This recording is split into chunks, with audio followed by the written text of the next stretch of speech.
So it's officially 11:30, so we're gonna go ahead and get started. So I want to first of all welcome all you guys. Thank you for coming. I'm really excited about this Lunch and Learn series. If you're in my class at 12:45, so excited to hear that I'm going to give some extra credit to people who attend these. So it's good to know. I'd encourage other professors to do the same. So today we have a great speaker with us today to start off the Lunch and Learn series. Philip West is a clinical therapist, and he works at the Lakewood. I'm getting it confused with the resort. The Lakewood Clinic out in Cheat Lake, and I'll let him talk to you a little bit more about himself and introduce himself, but he's going to be talking today on introduction to the treatment of trauma. Okay, so I'm going to turn over to him. At the end, I'm going to ask you guys to sit tight for a minute. I have an evaluation form I'm going to pass around and ask you to fill out just to help us get feedback.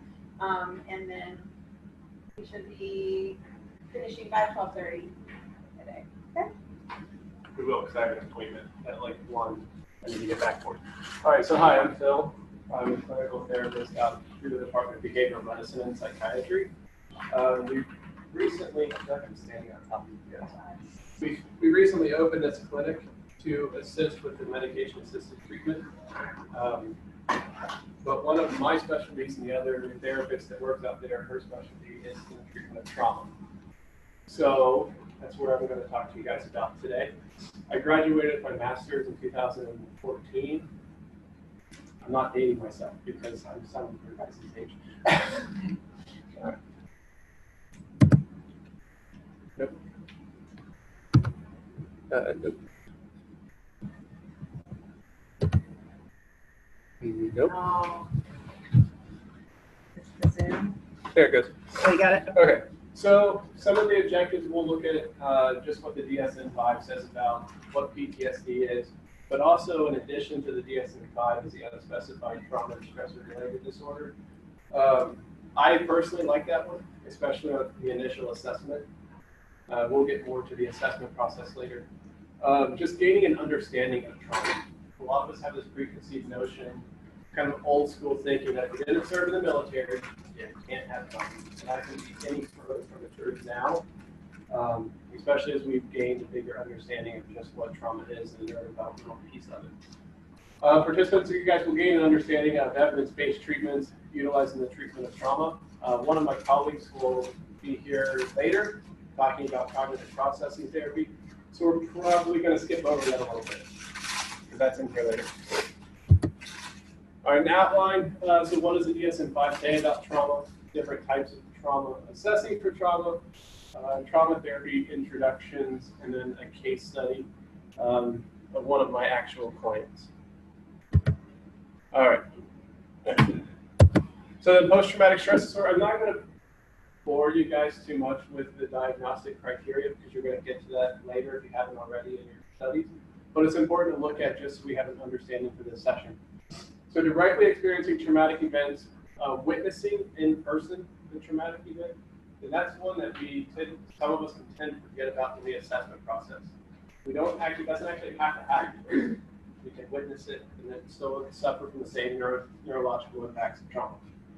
Learn that the traumatic event occurred to a close family member or close friend, and then experiencing repeated or extreme exposure to aversive details of the traumatic event.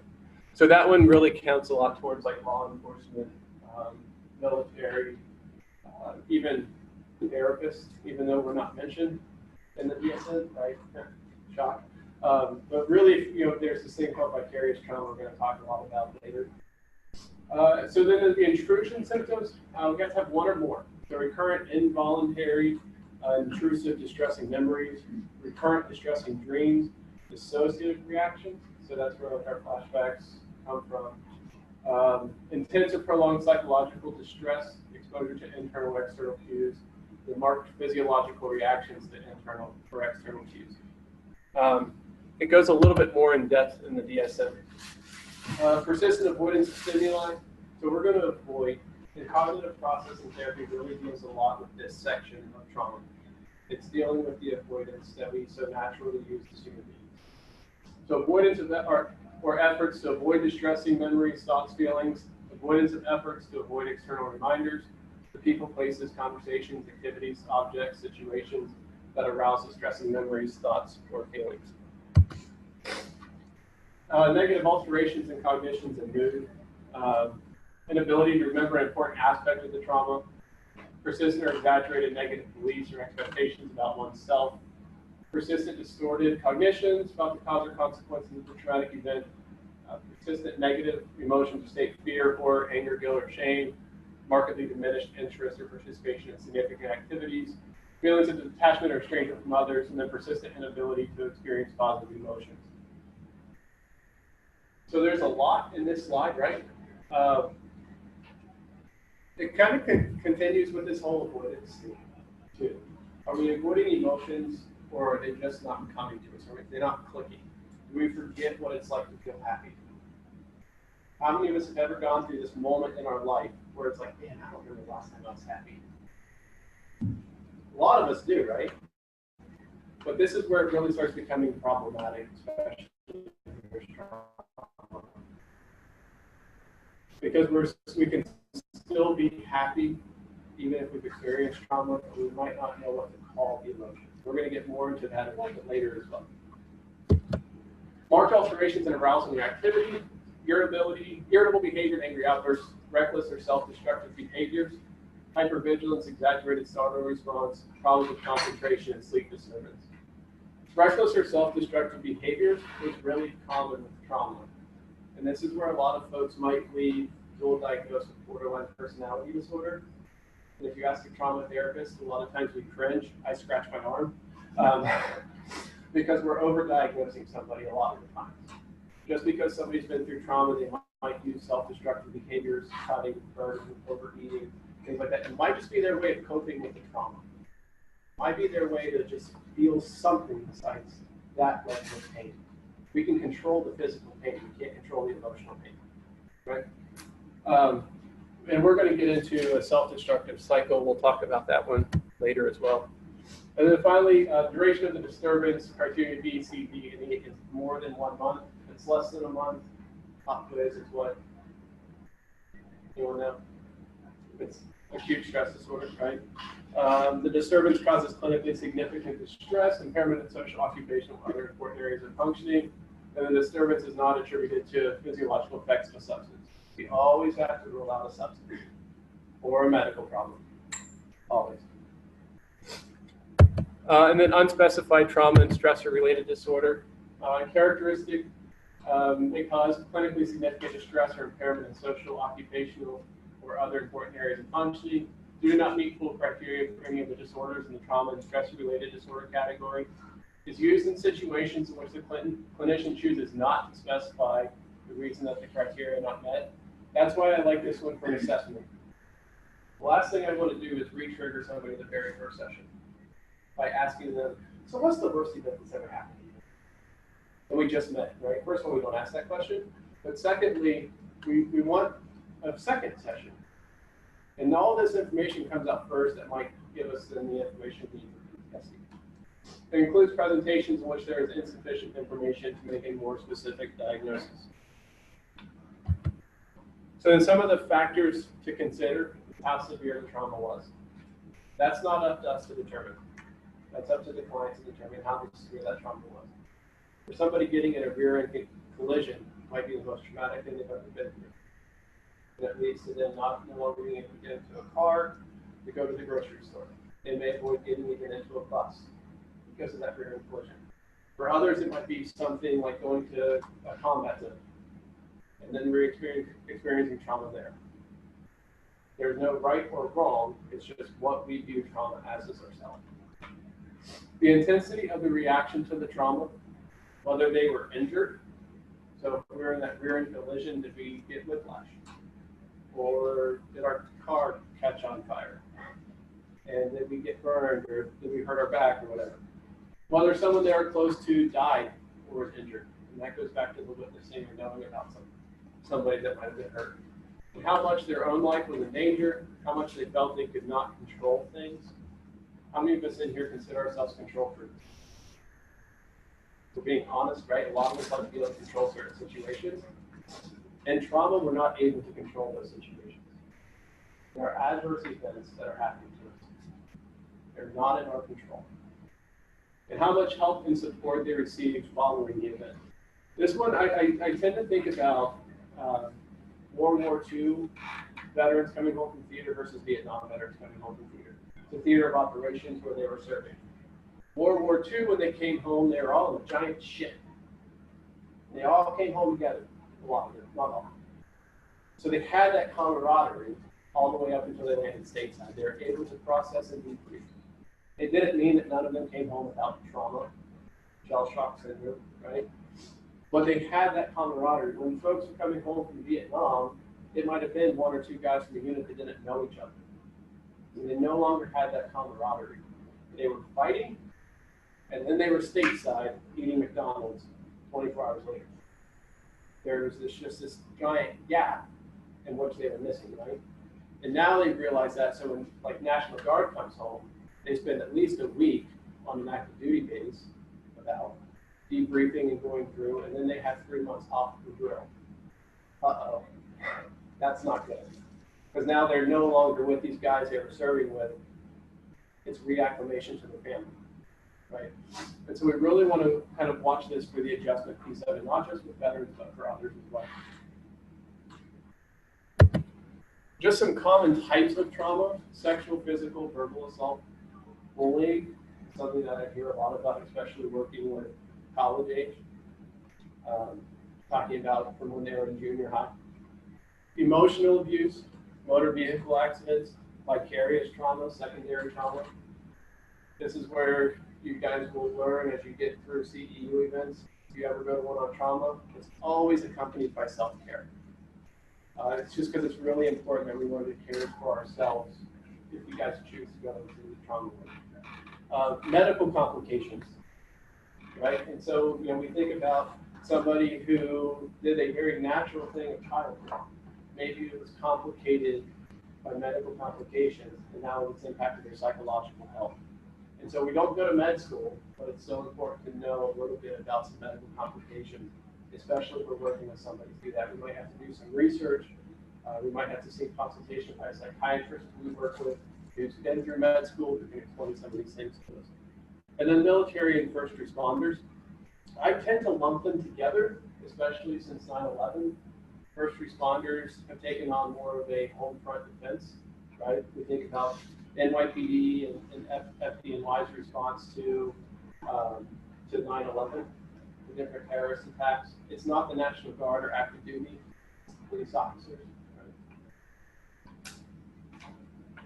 So then assessing for trauma, help the client to feel comfortable, present, and safe. These are things we do whether they've experienced trauma or not. We don't want them to feel judged. We want them to feel relaxed, be able to talk to them. We want to define the word trauma. We want to find our own way to say it that just comes out naturally, where we can explain that, well, just because you didn't serve in the military doesn't mean you haven't experienced a traumatic event. A lot of folks I work with, I have my honorable discharge paperwork hanging on my office, and they'll say, well, I don't want to take anything away from you because you served in the Army and I didn't. That's not what that means, right? Because we can all experience trauma. There's no hierarchy to trauma. We may be working with somebody who's experienced sexual abuse and a motor vehicle accident. We may think that the sexual abuse is the primary traumatic event, but it very well could be the motor vehicle accident. We want the client to kind of lead us to which one is the primary concern. Also, we can watch kind of that experiencing too. Yours might be perceived as worse than mine, so I shouldn't be here. Somebody else should be in this time slot. Family of origin factors. So even maybe our parents might have unresolved traumas, or there might be substance abuse growing up in a dysfunctional home. All of that may lead to affect dysregulation or difficulties with attachment, which can be highly traumatic for an individual, especially infancy, because we can experience traumatic events that affect us later in life, even in utero. Right? Not that we have the memory of it, but we have a body response. One of the recommended readings later is Blood Pieces 4 by Bessel van der Kolk. If you haven't read it, and you want to learn about trauma, it's a great book to start with, because he does just a really good job at just explaining what trauma is. Environmental factors, where did you grow up? Did you grow up in Morgantown, or did you grow up in Detroit? What part of Detroit? Is that area more prone to violence? And then cultural influences. Never forget about cultural aspects and assessments. How they cope with emotionally charged material is really important as well. So it's kind of going to a strengths base, right? What are their strengths? Who's in their support network? Who do they talk to when life's getting really difficult? And instead of seeking details, asking details about the trauma, ask for the headline. Especially if you notice that maybe that individual is leading towards trauma, but they're also avoiding trauma. That makes sense. So we can ask, you know, if you were to name this, what would the headline story be like in 18? And that alone can give us some information, and we're not asking for all those specific details of the trauma. And what we want to watch for is a nonverbal communication when we're talking about the trauma narrative. So are they starting to show signs of dissociation, where it just looks like an erasal? Are they lack of eye contact or muscle tension? Is there a change in their body language? Are they relaxed and then suddenly they're really tight and they don't want to move? And they stay like this. Is there a change in voice tone or posture? Are they talking like an adult and then maybe their voice tone almost changes to an adolescent? Psychomotor agitation, shifts in emotional state, calm, agitated, back to calm, depressed, all within a matter of 5 or 6 sentences. And then some example questions that you guys could ask. And you don't obviously have to go this way. This is from Lisa Parents. She's a leading researcher in PTSD from the Baltimore area. Got that one. When you think about growing up, you have pleasant or unpleasant memories about mealtime. So you're always being forced to eat dinner, and eat what's on your plate, and you can't get up until you finish your plate. What was the conversation like at dinner? Was it, how was your day? Did you make any new friends? Or was it quiet? How did various family members handle stress? Dad go home and the first thing to do, reach in the refrigerator to get a beer. Or mom. Right? Did dad yell or did mom yell a lot? Did they shut down and avoid it? Are there times when you feel troubled or angry by your thoughts, feelings, or behaviors?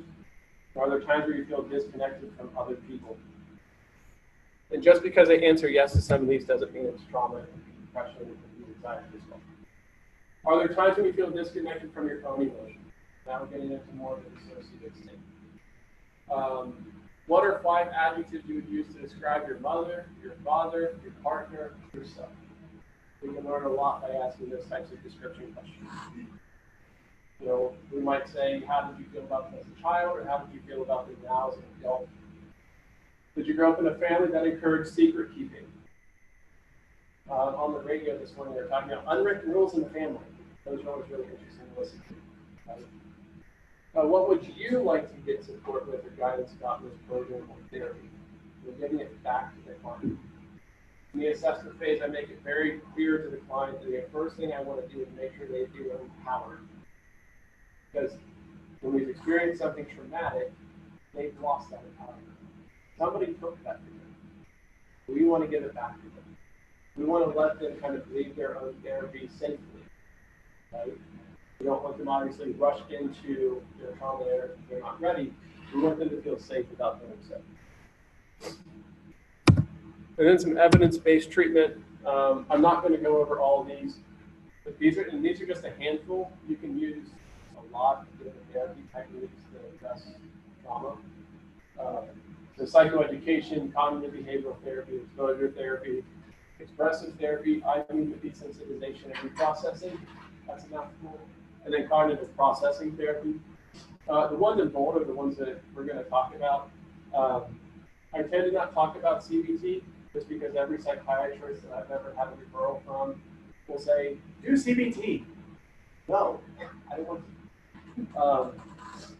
But a lot of us in programs or in work with most familiar because there's a lot of evidence behind it. There's a lot of research that's poured into the outcome of CBT. Exposure therapy is really common in the VA. Prolonged exposure therapy. There is a time and a place for it in our practice. If you guys work in the community-based treatment centers, I've had to use it a handful of times, and most of those times are preparing trauma survivors to give a testimony for court. And so we don't have time to go through cognitive processing therapy or to go through the expressive therapy. We have to get them to a point where they're able to discuss their trauma without being relatively triggered to it. And I personally, this is on my docket to read, the I-movement desensitization and reprocessing. I just haven't gotten there yet. So psychoeducation, this is kind of like our own dance we have to figure out. How do we explain trauma in layman's terms to somebody who doesn't understand the brain? So I don't use a whole lot of the neuroscience words, right? Because we don't want them to be intimidated. We want them to have an understanding, just like we do. So the first thing we do is just explain what trauma is. I think that's what we talked about in the slides. Benefits to psychoeducation is it normalizes the symptoms that they're experiencing, that they're not alone, that there are other people who have been through trauma. We're not discounting how they came through it. We're just letting them know that they're not the only one fighting this battle. And at this stage, we're attempting to identify grounding techniques and coping strategies to assist with trauma processing. I kind of relate the process to building a house. First thing you got to do is pick out the land. Second thing you have to do is excavate the land. Then you got to run all the pipes and all that stuff. Now we're getting outside of my expertise. And then we start the foundation, right? The trauma processing is the roof to the house. You don't want to start with the roof and then excavate the land, right? You got to build the foundation. We got to build the walls, put in a couple of floors, then we can put the roof on the house. So I've had a lot of clients that have had success with that type of analogy, and you guys will probably come up with your own. That works for you. Explain the impact that trauma has on the brain. So I am a certified trauma therapist, and one of the things that we've done in one of the CEU events is just healthy brain function versus a trauma-compromised brain. And this is how I explain how trauma impacts the brain. So it's two hemispheres. The brain is much more complicated. But there's two hemispheres, there's a left and a right. Right? This is what the left is responsible for. It's our logical, verbal, math, problem solving, stores information orderly, linear, and sequential. It's also time is measured by past and present and future, right? And then tell stories and verbal narratives with a beginning, a middle, and an end. That's the left hemisphere, in a nutshell. Then the right hemisphere is our creative part, artistic, or musical, emotional, intuitive, gut feeling. Stores information in disconnected bits and pieces. Time is measured by now, and the story, we tell stories by acting them out. When we experience trauma, this goes offline. Left hemisphere is no longer functioning in that way anymore. Right? The hippocampus, the only brain word I use, the hippocampus goes offline. It's the bridge that connects the two hemispheres. Then we move into the trauma-compromised brain. Left hemisphere is now confused, difficulty expressing self in words. We attempt to solve present-day problems according to past traumas. We're now more disorganized. Right hemisphere is sensitive to sensory stimuli, which are experiences that belong to past events. Overly emotional, re-experiencing of trauma, we continue to tell stories by acting out. One of the purposes of trauma processing therapy is to kind of rebuild that hippocampus, get the left hemisphere back on line. So there's kind of we can use art therapy to do that, which we'll talk about in a little bit. Actually, I think the next slide, I can read that far enough away. Or we can use just cognitive processing therapy where we're putting words on the page. So then expressive therapy, it's art therapy. I'm not an art therapist, so I don't stake claims to that it's art therapy, but we're using art to come up with the story. Beneficial replaces the words with drawing. It increases the distance from verbalization. So a lot of the clients we work with may know that they've experienced a traumatic event, but it may have happened before their memory started. So maybe it was sexual intercourse or rape, or maybe it was a severe car accident, their house burning down, or things like that. There's this fear they have. And then they find out that there was this history of trauma before. That's called that historic narrative, right? We don't recall it if somebody told us it happened. The distance is literal. It's the hand and the colored pencil or the crayon in their hand as opposed to the mouth, right? Literally putting it a further distance from the brain. Rebuilds the hippocampus of the brain to allow for the client to be able to implement the verbal and logical parts of the left hemisphere. Provides an additional level of safety with the trauma processing, assisting completing the trauma narrative with the beginning and middle and end. Remember how when we experience trauma, the brain starts becoming more disorganized. We remember a little bit of this, a little bit of that. Also goes back to the diagnosis criteria. Right, so the whole purpose of trauma processing is to make it a complete story. I tell the clients I use the word story not to discount what they've been through, but the implant guiding it even further, that a good story has to get in the middle and the end. We focus a lot on the end because the trauma's over. It's not going on anymore. We just have to get the brain and the memories to recognize that. So how we do this is utilizing the instinctual trauma response. We invite the client to draw their response through the reaction of the 7 responses below. Before I do this, they do 3 drawings. They do a safe place drawing. I ask them to draw a place that they feel safe. It can be a place they've been to. It can be a place that they've seen in a movie that they want to go to. I tell them I use the Jurassic World when the helicopter's coming down and it's got that giant waterfall. That's where I draw without the dinosaurs. I don't want the dinosaurs being there. So it really can't be anything as long as they feel safe there. Then they do it before the trauma drawing. So a place that's safe to them before the trauma. And then they do it after the trauma drawing. Next memory they have what told them the trauma was over. Hopefully where they feel safe. And so it might be years down the road, but it's still that really important after drawing.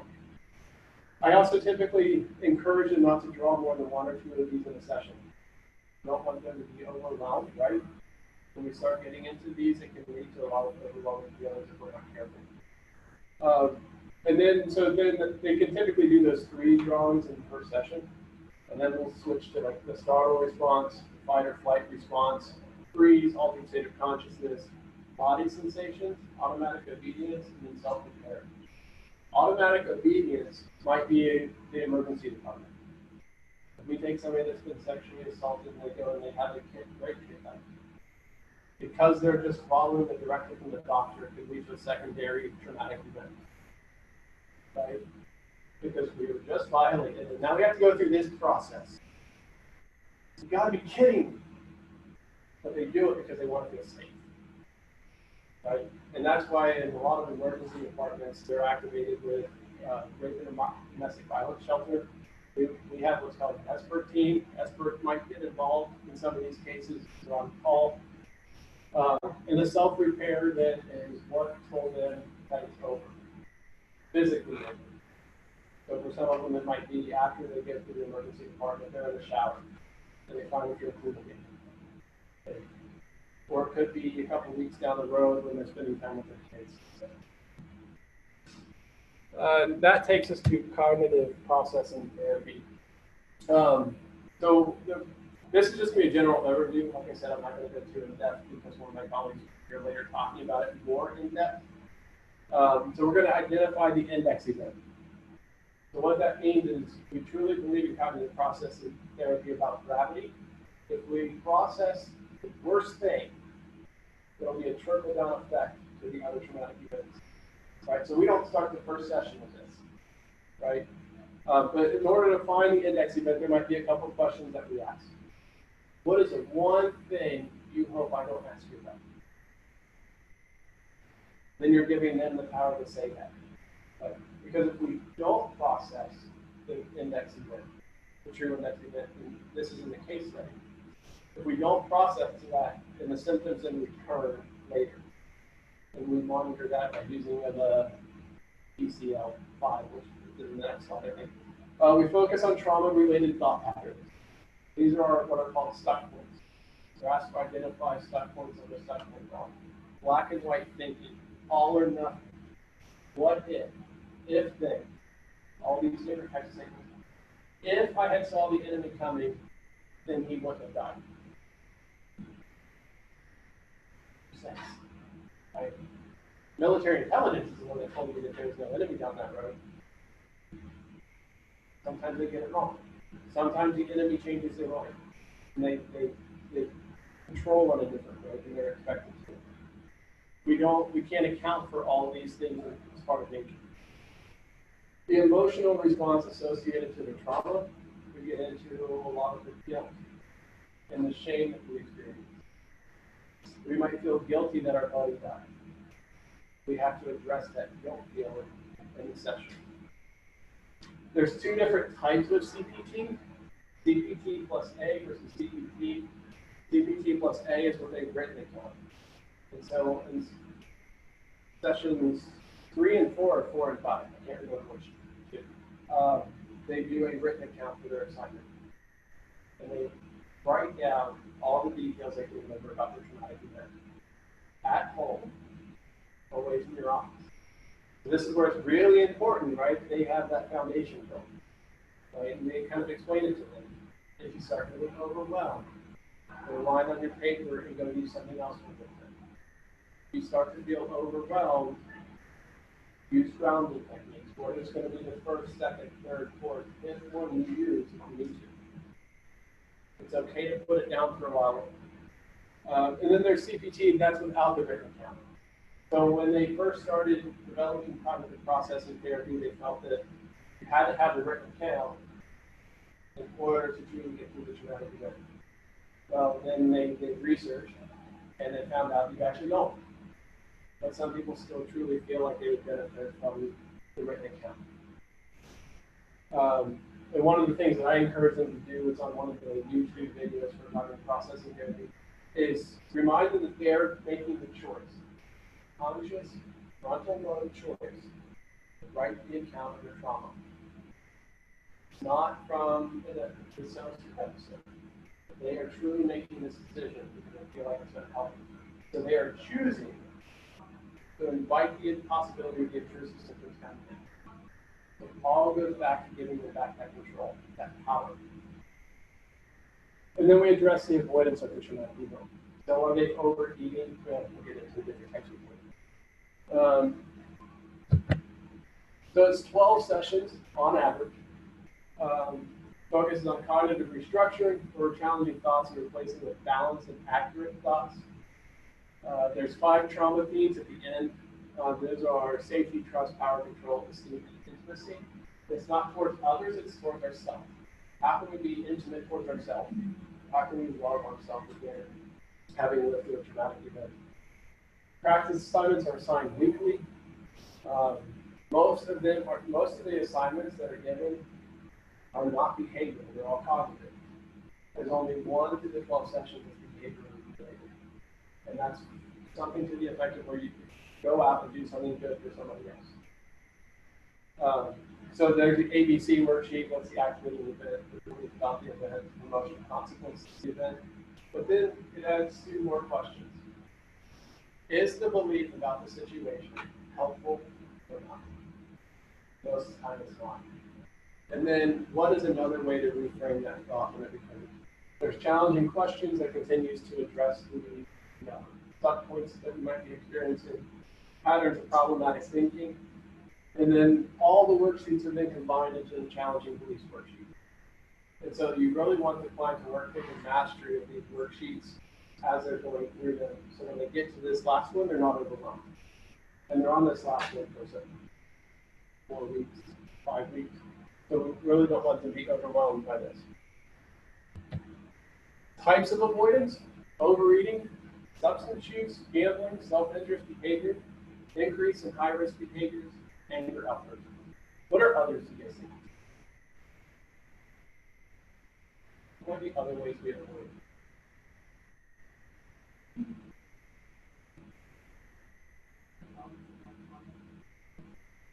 Sure, social media is huge. What else are you going to say? What would be potential ways? it's called, but you know, you stay at work 15 hours a day, so you don't have to go home, you don't have to deal with people. Overworking, sure. What about crime? Crime, can it be an avoidance mechanism?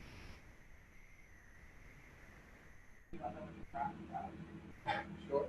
Or if someone starts asking a question, we'll talk about it. I didn't hear you, I'm sorry. If someone asks you a question about it, and you start trying to talk to you about it, because it makes them uncomfortable. Yeah. We have to get really comfortable with crime.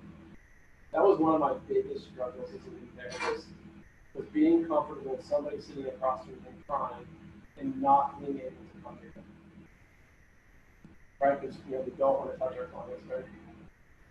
Typically frowned upon, it's like our handshake. But it really can be very difficult to get across from somebody and then uncontrollably sobbing. The best we can do is often in process. Right? We have to get comfortable with that. When it comes to avoidance, it is truly like a self-induced behavior, like cutting. It gets really into this difficult place, especially as new therapists. Do I send them to the emergency department for a psychiatric evaluation, or do I not? And it's obviously a case-by-case basis. We might have to use consultation or supervision to really discuss it. But when it's just you and the client in the room, it's on us to fix it. It can get really, really kind of tricky on what do we do? Why are they cutting? What's that reason? What's the underlying reason that they're using that behavior to cope? I use Lisa Ferentz's self-destructive behavior. Part of that is because we get into the emotional numbing, and then we get into these cycles of self-harm. So there's always a triggering event to everything in life, right? Whether it's substance use, or it's general anxiety or panic attacks, so it's always a triggering event. That sends us into the negative loop, negative cognitions, negative affect. So we might notice an increase in I'm an idiot, or I'm done, or we might be flat, or not. Then we get into unbearable tension and anxiety that leads to the frozen loop. In the frozen loop, that's where we experience types of dissociations, where we experience analgesia or emotional numbing, right? Okay. And then self-destructive act, which will then lead to emotional vulnerability. With the self-destructive act, we look at two outcomes. Positive outcome and the negative outcome. Did the event accomplish what you wanted it to accomplish? What's something we could have done before we cut, or we burned, or we overate, or we gambled $10,000? Then what was the negative outcome? A lot of times it's consequences, right? Consequences, maybe I landed up in the emergency department because I told my therapist I cut my thigh 12 different times. And then the emotional vulnerability which follows, right? There might be that guilt or that shame associated with that. And then assisting with the trauma narrative. So it's important to kind of slow the process at times. Clients will come in and the way I kind of word it is they want to vomit everything out the initial session. Because I get it out, I'm no longer carrying it anymore. But when they get the trauma out, it may open Pandora's box that all other suppressed or repressed traumatic memories, right? There's trauma stored in the same part of the brain. So we might want to slow the individual down by asking them to pause.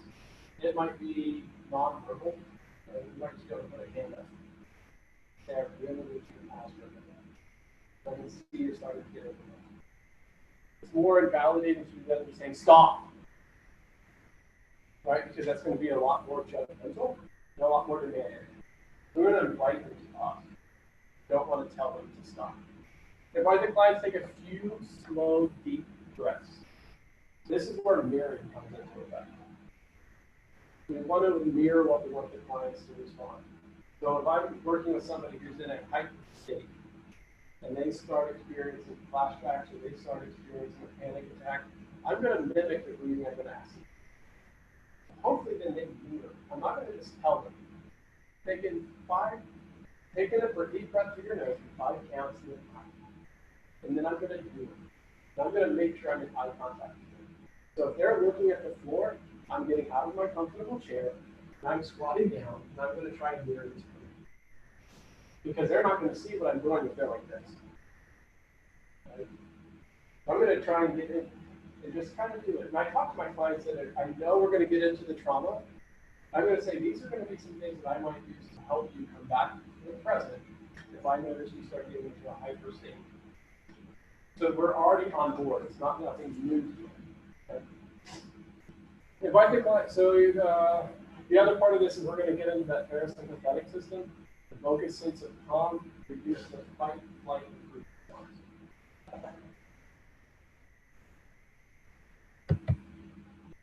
We want to model the concepts of boundaries and pacing and encourage the client to start with the title of the experience.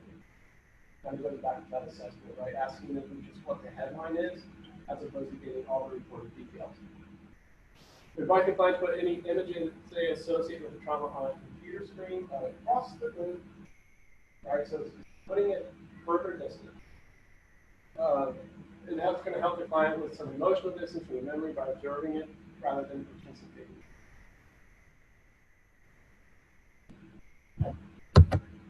All right, so this is case presentation using cognitive processing therapy with the account. The index event that was reported at the time was this individual was shot at. And so they completed the PCL-5, which is asking them to solely look at their emotional responses from this event over the past week, not using other traumatic events, and trying to limit the environmental impact of the event, just solely trying to look at the event, which is really hard to do, right? So it originally started at 72, and it has to be at 38 for cognitive processing therapy. This individual ended the 12 sessions at a 4. I saw this individual up from weekly sessions, twice-a-week sessions, which took the cognitive processing therapy focus from 12 weeks to 6 weeks, and there were environmental reasons that we did that. Avoidance was problematic with him. And so, most importantly is that we end the cognitive processing therapy where we get into safety, trust, power, control, and esteem, and intimacy. And then avoided certain talking points and practice topics. So it was met with some, or ended with some difficulty focus issues that come at the middle or at the beginning. They attended all sessions without cancellation and no-shows.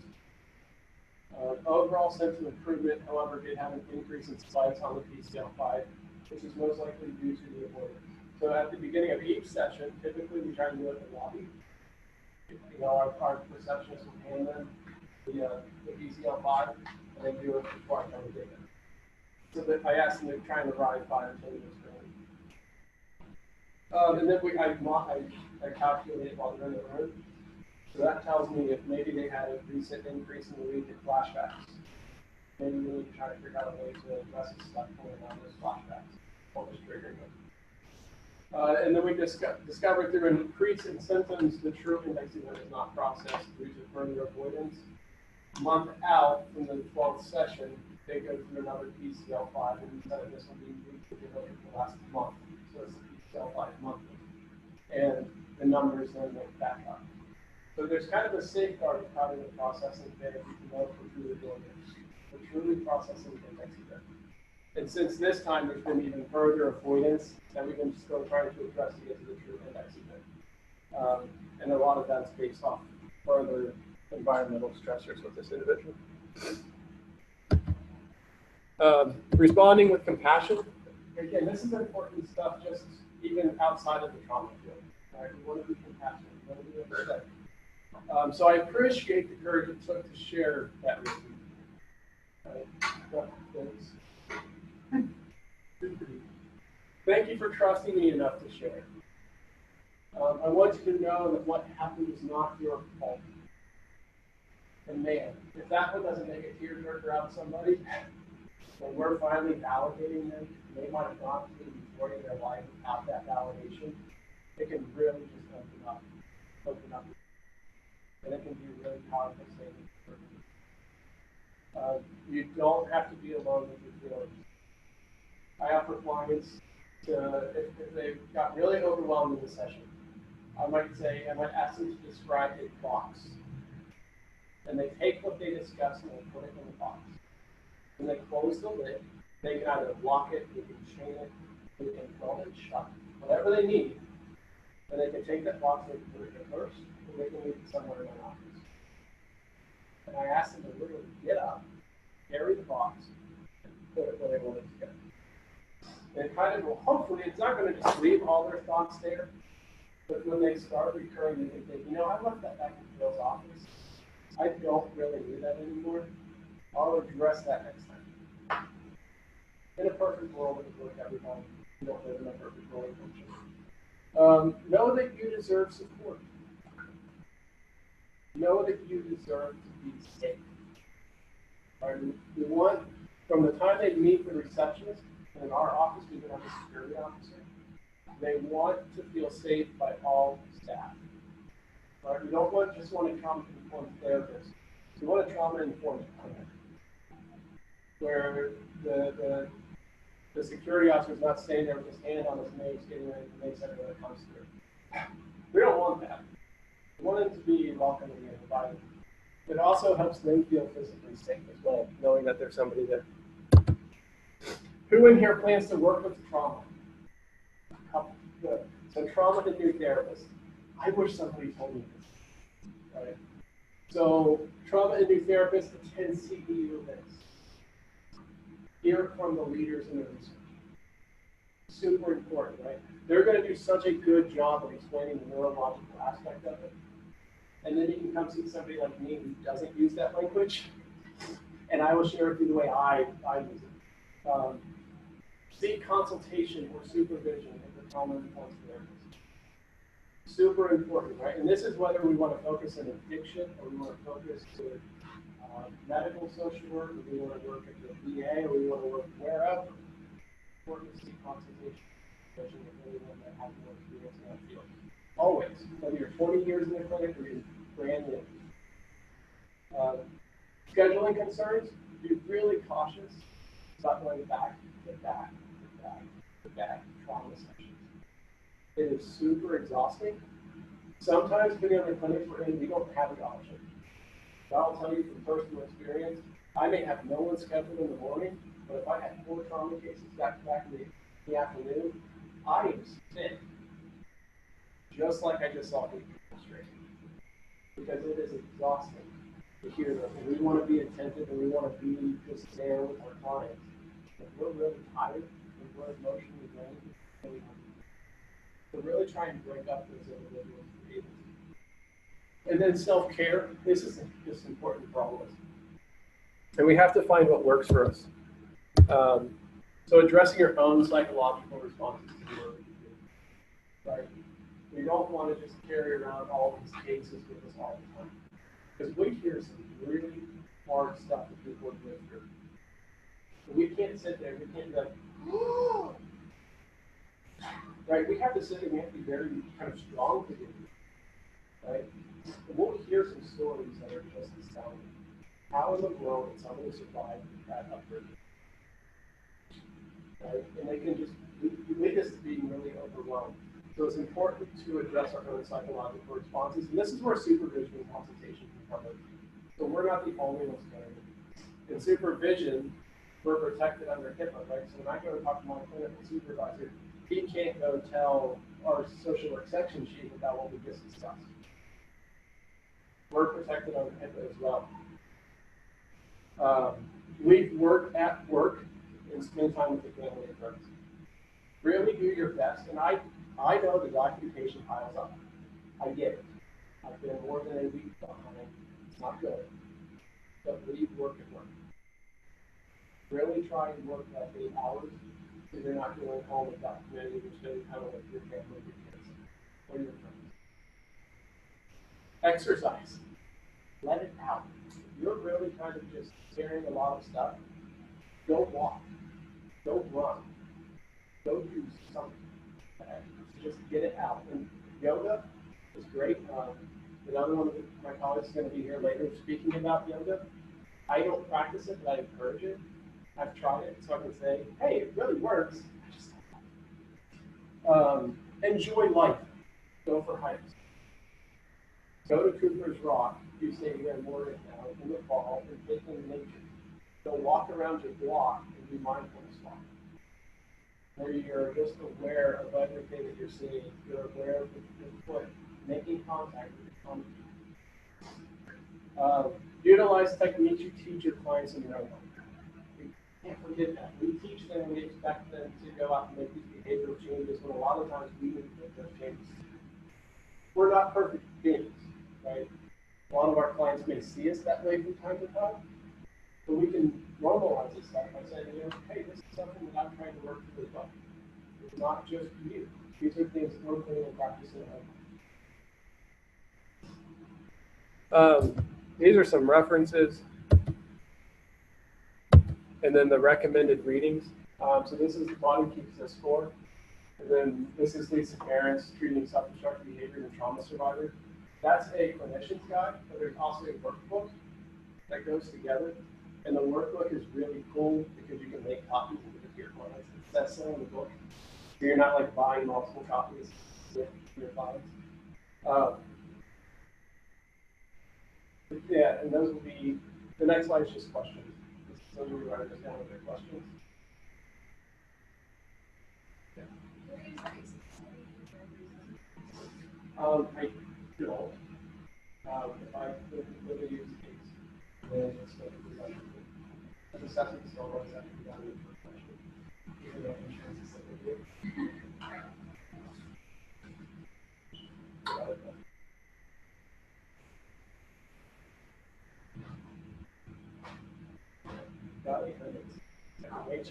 How long did it take for you to be comfortable with somebody crying across the video and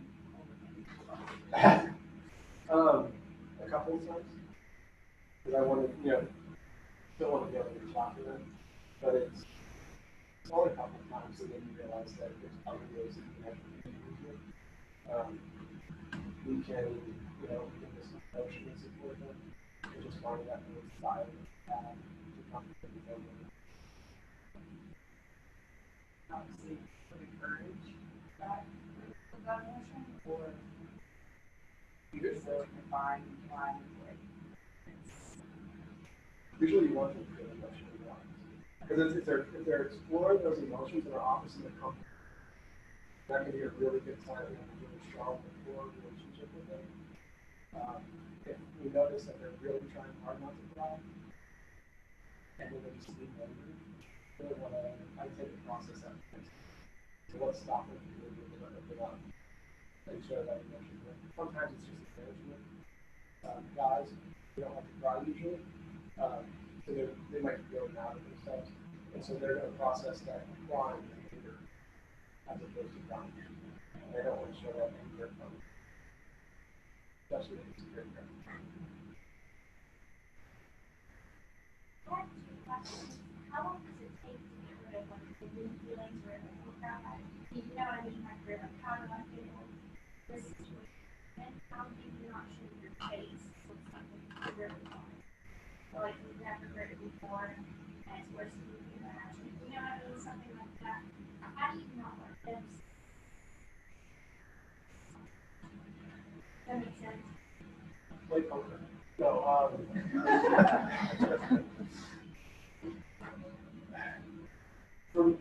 I can tell you, I learned this before when I was on the honor guard, going military funerals, not being able to show emotion. You have to be very stubborn. So I learned how to block that emotion. The difference was I didn't know how to process it myself.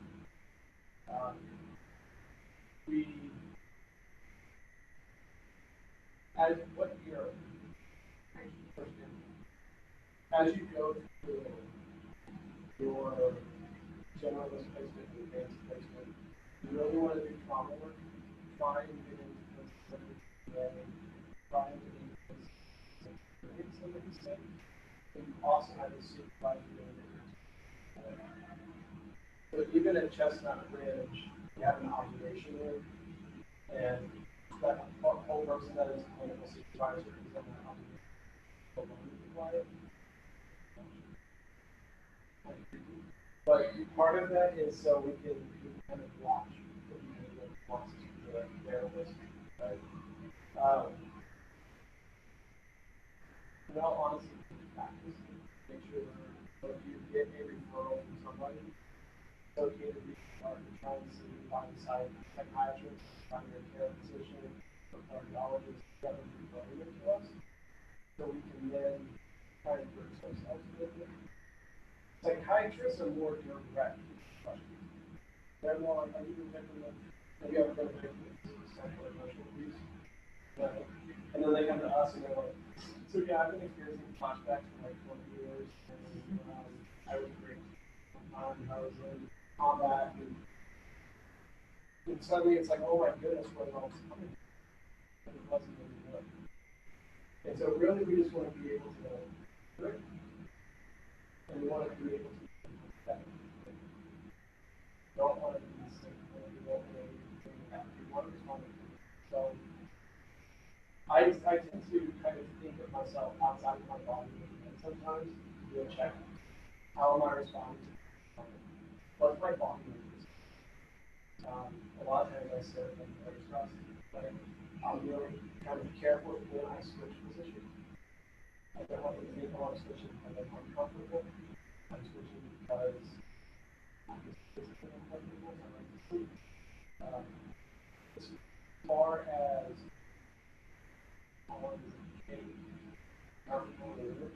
Like, to start like you have, like you know how to, like you have your own group. That's a case by case basis. Literally, neuro practice is a case by case basis. Because everybody is different. I was working with an individual who were in the